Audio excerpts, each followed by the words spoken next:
Alors Nils Tavernier, Philippe Boeffard, bonjour. Alors de toutes nos forces, c'est un film qui a germé dans votre tête déjà depuis combien de temps? Depuis, je dirais depuis 3 ans. Je pense que l'envie que j'ai eue de le faire, c'était il y a 3 ans, ouais, ouais. Et vous avez rencontré Philippe du coup à quel moment? Au bout de 8 mois d'écriture, j'ai eu un premier producteur qui m'a viré. Il faudrait que je le raconte ça ou pas? Non, en fait, finalement, bon, évidemment, qui, qui m'a viré parce qu'il avait un gros film énorme à faire et que le mien était d'un plus petit budget, mais il a été super. Il m'a laissé partir. Il m'a dit Nils, j'adore ton film, mais j'ai un autre gros film à faire. J'aurais pas le temps de le faire. Et moi, je voulais pas attendre. Donc après, je l'ai fait lire à deux producteurs et j'avais envie de travailler chez Nord-Ouest, donc chez Philippe Boeffard, parce que euh, tous les films qu'ils ont fait chez eux sont aboutis. C'est-à-dire que c'est des films qui sont ultra bossés au scénario, à la mise en scène et au montage. Donc je savais qu'ils allaient tirer le meilleur du film, et donc de moi aussi, mais qu'ils allaient pousser le film au meilleur de lui-même. Voilà, la première fois que la deuxième fois que je vous ai rencontré, ou troisième fois, ils étaient deux et ils m'ont mis 5 heures et quart à une table en me posant des questions précises sur tout le scénario. Et là, je me suis dit, là, les mecs, ils vont bosser. Mais c'était pire que ça, parce que Philippe Boffard, c'est un. Moi, je suis extrêmement travailleur, je suis très très monomaniaque, ma femme pourrait en témoigner. Mais lui, c'est dingue. Je me rappelle d'une fois, c'était un samedi soir, était 23h40, et il m'avait envoyé une petite note. Alors, il me disait, Nils, c'est super bien le scénario qu'on est en train d'écrire, j'ai vachement confiance en toi, formidable pour tout le travail qu'on a fait ensemble, confiance de tout le travail qui reste à faire. Et il me dit, jette un œil sur les petites pièces jointes. Et derrière, j'avais 7 pages avec 85 séquences. Et sur 85 séquences, j'avais 1 à 2 questions par séquence. Et j'ai réussi à te fatiguer, je crois, sur une séance de travail 2 fois en 8 mois. Et je suis rentré, mais comme un enfant qui avait monté l'Everest tout seul. Euh, voilà. Et donc Philippe Boeffard, qu'est-ce qui vous a touché avant tout dans le scénario pour avoir envie de le produire? Euh, Ce qui a touché, ce que je trouve, enfin, plusieurs choses. Déjà, un, c'est Nils, parce que bon, c'est vrai que la première fois que tu es venu nous voir, on sentait que le sujet lui tenait vraiment à cœur, qu'il y avait quelque chose de très intime qui était dans ce sujet-là. Euh, C'était une histoire profondément humaine, qui avait des répercussions chez chacun. Il y avait quelque chose de vraiment positif dans cette histoire. Nous, enfin moi voilà, j'ai une vie de famille normale et c'est vrai que avec des enfants quand ils avaient 10, 12 ans, 14 ans, de chercher un film qui puisse s'adresser à tout le monde, toute la famille, qu'on puisse voir le samedi soir, qui est pas forcément, enfin qui n'ait pas de position morale, qui soit pas cynique, qui soit simple, qui s'adresse à tout le monde et qui en même temps fasse en sorte que chacun s'y retrouve et que après 1 heure et demie, 2 heures de film, on est tous là contents d'avoir vécu les mêmes émotions avec les mêmes intensités. Bah, finalement, il y en a pas tant que ça, des films comme ça. Des films, des vrais films populaires, des vrais films familiaux. Et là, effectivement, bah, dans cette histoire, il y avait tout ça, quoi. Il y avait effectivement ces éléments-là, avec en plus cette histoire enfin, d'adolescent, pas comme les autres, qui va être lui moteur à l'intérieur d'une famille dysfonctionnelle, quoi. Donc il y avait et bon, Nils, c'est vrai qu'on connaissait ses documentaires aussi, son côté absolument, enfin, absolument pas didactique, absolument l'humilité. Tu parlais de l'humilité, c'est très important. La volonté de laisser vivre ces personnages, quoi, et de se dire, bah, tiens, cette histoire-là, à l'écran, on verra des putains de personnages, des gens qui vont vivre eux-mêmes une aventure absolument incroyable, quoi.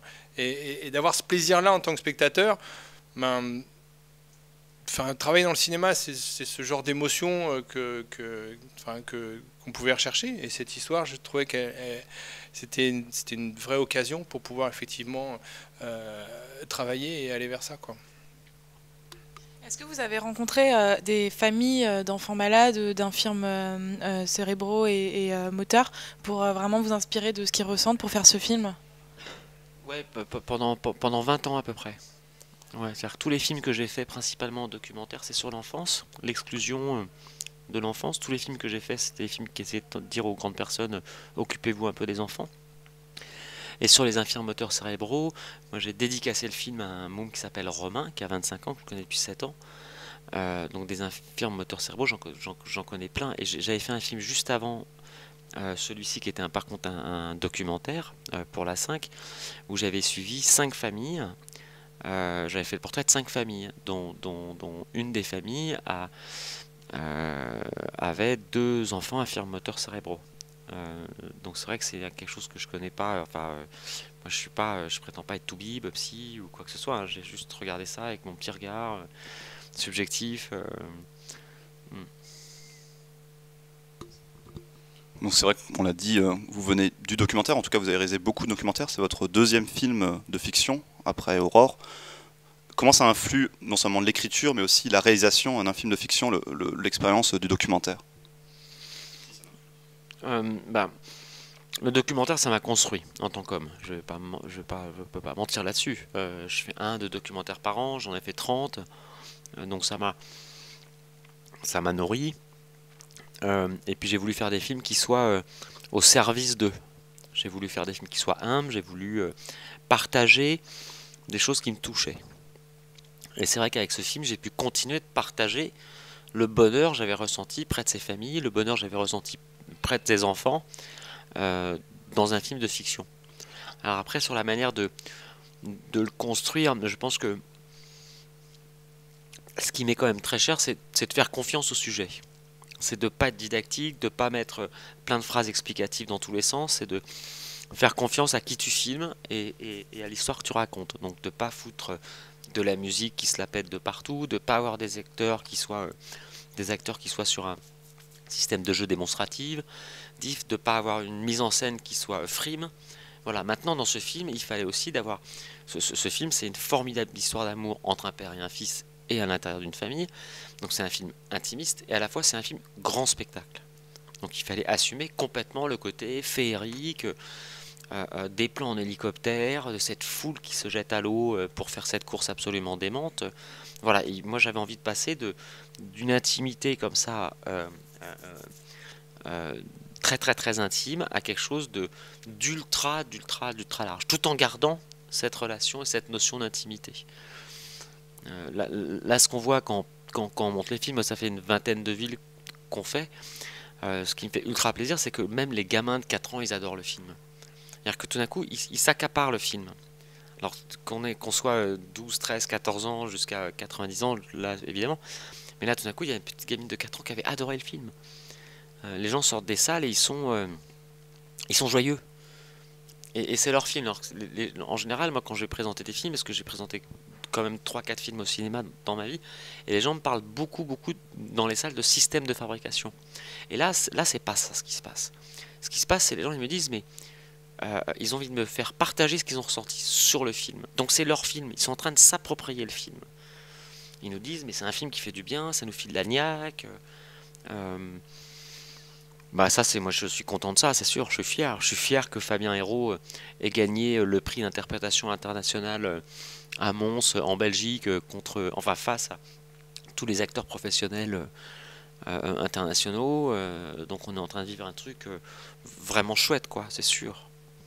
C'est vrai que c'est une sacrée révélation, cet acteur qui arrive à avoir je sais pas comment dire, mais qui respire une joie de vivre, une envie de vivre assez énorme à travers le film. Ça s'est passé comment le casting justement pour retrouver cet acteur? Fabien Hérault est l'acteur principal, il est exceptionnel.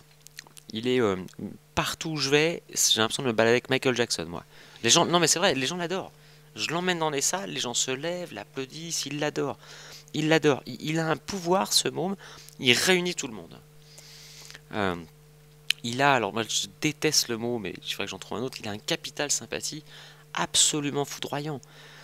Il a un sourire de rêve, il est lumineux, il a la pêche, il a un côté petit gangster, parce que c'est quand même un môme qui va faire des fugues dans le film. qui va se battre avec son fauteuil électrique. Il est, il a une pêche d'enfer. Il a une pêche d'enfer. Alors pour le trouver, évidemment, ça n'a pas été facile. Ça m'a pris 5 mois. On était 5. J'ai fait 190 établissements pour chercher des enfants, enfin des établissements susceptibles d'accueillir des enfants de ce genre-là. Et Fabien, il m'avait envoyé une vidéo de lui. Il était en fauteuil et il déconnecte son fauteuil. Il labourait la pelouse de son école nickel. Il mettait de la musique dessus, mais il fait un clip d'enfer. C'était une musique dessus complètement débile. Je crois que ça s'appelle la Dance Floor. Enfin, je ne connais pas. Enfin, vraiment une musique de merde. Mais par contre, il avait un sourire qui était dément. Il se jetait par terre de son fauteuil en souriant. Il est formidable, ce gamin. Formidable.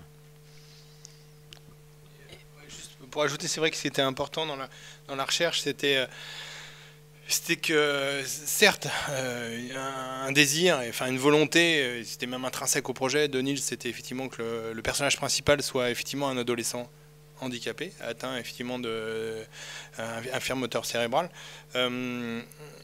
donc, mais qu'effectivement le handicap soit pas le sujet du film. Voilà. Donc faire en sorte que le spectateur n'ait pas à avoir un positionnement, la compassion, la pitié, ou ne sache pas comment effectivement se comporter lui en tant que spectateur par rapport au handicap.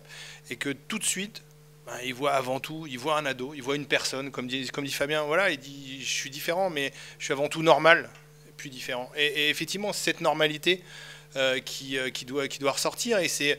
Il faut que ce soit un ado qui vit comme les autres ados, qui a des potes, qui a une libido, qui rouspète après ses parents, ça va pas. Et surtout qui dégage une humanité, qui sourit avec ses yeux, avec une énergie de vie qui soit là, qui fasse que, oui, il est en fauteuil roulant, et alors on l'oublie tout de suite. Quoi. Les gens dans les salles, ils te le disent, tous. Ils nous disent, mais... Non, on oublie le handicap tout de suite quand même. Enfin, tu le vois bien, à chaque fois, tu as toujours une personne qui est là pour dire mais nous, le handicap, c'est pas le sujet du film. Donc il le dépasse très très vite. Fabien, il a cette capacité-là. Oui, c'était ça, dans la recherche, il fallait effectivement trouver quelqu'un. Et effectivement, voilà, ce que dit Nils, c'est que l'objectif est atteint. Mais bon, c'était. Et c'est pour ça que Fabien est absolument incroyable. Quoi. Il a un charisme, voilà, tu dis un capital sympathie, mais il a un charisme, il a une énergie, il est. Avec lui, il a un charme fou, quoi. Mais il est tel qu'il est, mais vous oubliez tout de suite son handicap. C'est la vie il irradie de vie, quoi. Voilà. Et pour rester dans la question du casting, pourquoi est-ce que vous avez choisi Alexandra Lamy donc, pour le rôle de la mère et Jacques Gamblin pour le rôle du père? Comme tu disais tout à l'heure, moi j'ai fait que 2 films de fiction. Donc je suis un jeune directeur d'acteur. Donc j'avais une difficulté, c'est que je savais que le rôle principal, il fallait que je le forme. Donc j'allais avoir beaucoup de boulot sur le rôle principal. Donc il me fallait 2 acteurs qui soient béton armés à côté de lui. Jacques Gamblin, il est toujours bon. Il est jamais mauvais, tu l'as jamais vu mauvais. Moi je l'ai jamais vu mauvais, je crois que j'ai vu quasiment tous ses films. Il est jamais mauvais, il est toujours formidable. Il a un autre truc, Jacques, c'est qu'il a une générosité dans le jeu. C'est-à-dire qu'il va écouter la musique de l'autre, il va pas jouer que pour lui. Il va s'adapter, c'est un mec qui aime la musique, c'est un mec qui aime la danse, c'est un mec qui a fait beaucoup de spectacles autour de ça. Donc il a une relation au niveau du jeu qui est dans l'écoute. Et moi j'avais besoin de ça parce que Fabien il a un petit défaut d'élocution et surtout c'était un jeune acteur débutant. Et Alexandra, elle a ça aussi. On est plutôt dans la comédie, Alexandra. Elle a quand même fait un film d'Ozon qui s'appelait Ricky, qui n'était pas un film de comédie. Mais là moi j'avais besoin d'une maman qui soit drôle. Elle est drôle dans le film, qui soit lumineuse, qui soit speed, qui ait une énergie de folle. Et mais encore une fois, dans les salles, les gens ils nous disent mais on voit pas Alexandra Lamy, on voit quelqu'un d'autre. Mais je crois que c'est quand même, sans me la péter, mais c'est dû au scénario. On l'a jamais vue avec une palette aussi large, Alexandra. C'est-à-dire qu'elle passe du rire à l'émotion, à l'énergie, à la colère, au charme. Elle fait vraiment maman. Et là, tout d'un coup, je suis pas sûr qu'elle ait eu un rôle comme ça dans sa vie déjà, quand même. Et et les gens ils nous disent mais c'est une maman. On oublie le côté chouchou, je sais pas très bien quoi. Et du coup, elle a beaucoup travaillé pour ça. Elle est allée voir des gamins, elle est allée voir des mamans. Elle s'est vachement investie. Elle est aussi marraine d'une association d'enfants handicapés, si je ne me trompe pas, ou quelque chose comme ça. Elle a fait un film sur une famille, marraine, elle a fait un film sur une famille dont l'enfant est différent. Pour Envoyé spécial, elle les a accompagnés. Donc elle n'était pas non plus totalement vierge de la différence, mais enfin, c'était pas non plus, elle n'a pas passé comme moi 10 ans dans des endroits où les mômes sont fragiles. Elle a une vraie générosité par rapport effectivement à ces gens-là. Donc même si elle a moins d'expérience que Nils, voilà, elle a côtoyé le quotidien de ces familles-là à l'hôpital, enfin surtout de ces femmes et de ses enfants, et même de ses familles, parce qu'elle a rencontré aussi les pères. Disons qu'elle a d'elle-même une vraie compassion, voilà, dans laquelle elle a pu puiser, et une vraie générosité dans laquelle elle a pu puiser pour ce rôle-là, quoi. Et c'est une mère, et c'est vrai que c'était ça qui était fondamental, c'est que ce soit une mère avec tout ce que ça peut représenter, trop aimante parfois. On n'aime pas trop. Trop aimante, c'est pas possible. Les mamans sont pas trop aimantes. Elles peuvent surprotéger, mais moi je veux pas dire que les mamans sont trop aimantes. Non, non, Philippe, là je reprends ce truc-là. Non. D'être trop protecteur vis-à-vis d'un enfant et d'être trop présent, oui, mais d'aimer trop un enfant. Non, tu l'aimes mal. Non, je suis d'accord avec toi. Non, oui, il y a des bornes d'amour, quoi. Voilà, donc des bornes d'amour pour son enfant, et voilà. Cet amour est aussi confronté à la difficulté, voilà, d'avoir un enfant différent. C'est pas forcément si facile que ça de l'aimer. Comment l'aimer, l'écouter, s'écouter aussi, le couple, la famille, voilà. Mais avec l'objectif, effectivement, quand je parlais de générosité, côté positif aussi, c'est d'aller de l'avant, quoi. Voilà. Et elle a ça aussi en elle, quoi, cette force, quoi. Alors le film commence et se termine surtout sur une espèce d'apothéose du sport, cet festival du sport qui est l'Ironman de Nice, donc une compétition de triathlon. Ça s'est passé comment pour filmer ça? C'est très impressionnant quand on voit, c'est presque une des premières images du film, je crois le deuxième ou troisième plan du film, où on voit des centaines, presque des milliers de nageurs comme ça avancer d'un coup. C'est passé comment? Est-ce que vous avez tourné pendant le triathlon et d'autres scènes en dehors, ou comment ça s'est passé concrètement? L'histoire du film, c'est vraiment un père qui va dire je t'aime à son fils, et pour lui prouver qu'il l'aime, il va faire un acte absolument héroïque et dingue, dans un contexte aussi complètement dingue. Et le contexte, c'est un Ironman. Ça aurait pu être un autre sport, mais c'est un Ironman. Et l'Ironman, c'est vrai que quand vous avez 2800 personnes qui se jettent en même temps dans l'eau à 6h du matin, c'est ultra beau. C'est ultra beau. Est-ce qu'on a l'impression que c'est des images de dauphins, d'animaux et puis c'est des gens qui sont pas en compétition. C'est des gens qui travaillent pour se rencontrer eux-mêmes, pour aller au bout de leur truc à eux. C'est pas des gens qui sont contre l'autre. Il n'y a pas ce truc-là. Donc c'est vrai que ce que véhiculait à cette activité, moi je trouvais que c'était chouette comme lit pour le film en tout cas. Donc on a tourné effectivement pendant la vraie course. Tout le début du film, après on a reconstruit la fin, l'arrivée de nuit. Merci d'avoir répondu à nos questions et bravo encore pour ce très beau film.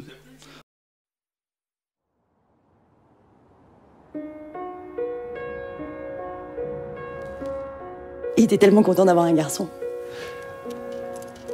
Puis quand il a vu les autres bébés marcher et pas le sien, il a commencé à se renfermer. Il a arrêté la compétition. En fait, ça fait des années qu'il s'éloigne de lui. Il a besoin d'un père, tu comprends ça?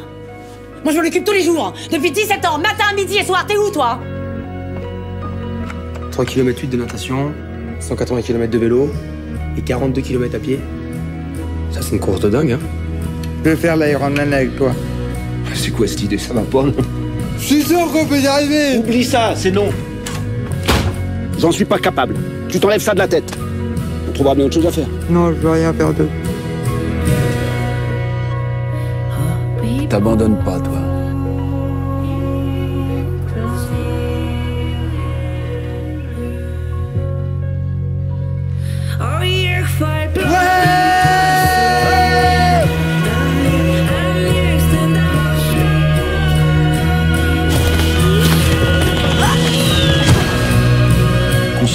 En permanence. Pas une seconde d'inattention, sinon c'est le gadin.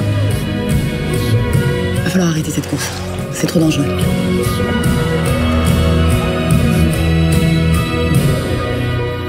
C'est pas grave si on finit pas. Si, c'est grave.